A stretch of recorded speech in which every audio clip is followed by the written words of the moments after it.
Am I doing too much? I told her I like her. The second she walks in, you know what's happening. Your voice changes pitch. You start talking slightly too fast or too deliberately, like you're choosing each word. You agree with something she says that you don't actually believe. You don't decide to do it, it just happens. And here's what makes it worse. She feels it before you even open your mouth. Most guys think this is a confidence problem, something you can talk yourself out of. Read enough, think enough, fake it long enough, and the spike goes away. It doesn't, and there's a reason why. I have a friend, call him Brian. There was an attractive intern at his office. Meeting room, full table. Brian decided he was going to be completely normal, wasn't going to look at her, wasn't going to act weird, just another person in the room. After the meeting, a female coworker pulled him aside. Oh my God, you should have seen yourself in there. You couldn't stop staring at her. Brian hadn't looked at her once, but his body had screamed it anyway. The tension, the overcorrection, the way he held himself in his chair. Every signal said the same thing. This guy is rattled by a beautiful woman. You can't fake this one. Here's what's actually happening. The moment you encounter a woman you find extremely attractive, your body fires a chemical cocktail. Adrenaline, dopamine, cortisol, the same combination as a drug hit.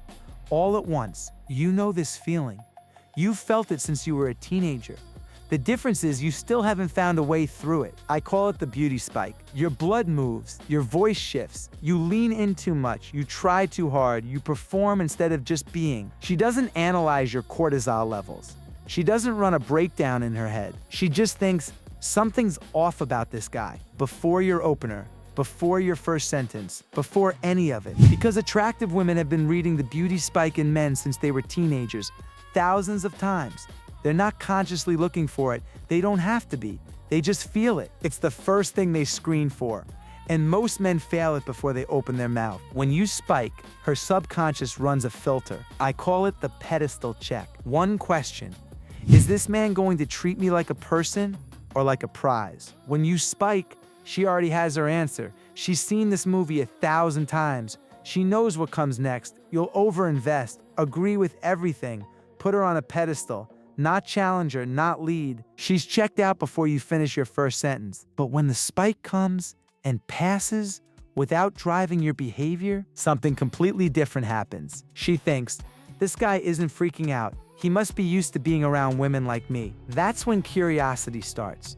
Not because of what you said, because of what your body didn't do. Here's where most guys get it wrong. You can't think your way out of this. You can't read your way out of it. The spike is physiological. The fix has to be too. It works like a drug tolerance. The same way a surgeon stops flinching at blood, not by telling himself it's fine, but by being in the room enough times that his nervous system stops treating it as a threat. Repeated exposure, real presence, not Instagram, not videos, not visualization. Talk to the woman at the coffee counter, not to get her number, just a real conversation. Sit next to an attractive woman at the bar and ask her opinion on something you're actually thinking about. Talk to coworkers, neighbors, women you have zero intention of pursuing. The goal isn't attraction. The goal is normalizing their presence in your nervous system. Then when the spike hits, don't fight it, don't suppress it, don't do what Brian did and overcorrect into a performance of being normal. Name it internally. Just say, there it is. That phrase creates a gap between feeling the spike and reacting to it. And in that gap, your behavior stays yours. You're not trying to stop the feeling, you're trying to stop the feeling from driving you. Derek showed up to an event last year, wall-to-wall attractive women. Every other man in the room was visibly coming apart. Eyes darting, energy spiking, laughing too loud, qualifying himself to women who hadn't asked him anything. Derek wasn't performing calm. He wasn't running a strategy. He'd done the exposure work, months of it, low-stakes conversations, no agenda. The spike had come enough times that his nervous system had filed it differently. Not a threat, just a feeling. So when it came that night, it passed. The way a wave passes when you stop fighting the water, he didn't approach a single woman. 3 of them approached him, not because he was the tallest, not because he said something clever, because he was the only man in the room whose body wasn't screaming, I can't believe I'm here. Last I spoke to Brian, he'd been doing the exposure work. Low-stakes conversations, no agenda. He said the spike still comes. It always does at first. But now he catches it. names it, lets it pass. There it is, he said.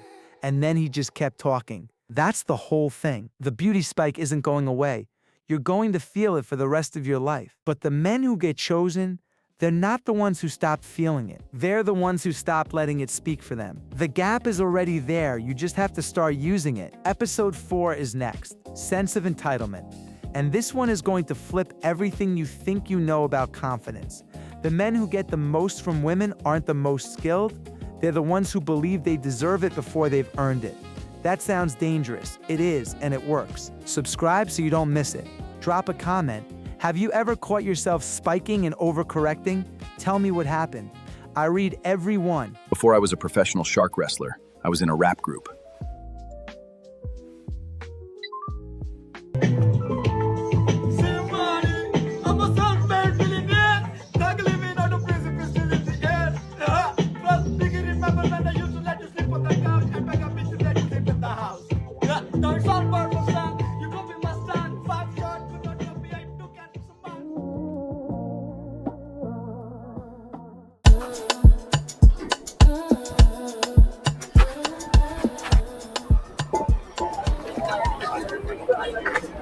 I love your hair. Thank you. I think we should trade hair for one day.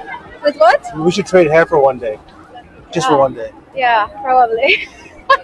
Were you playing something?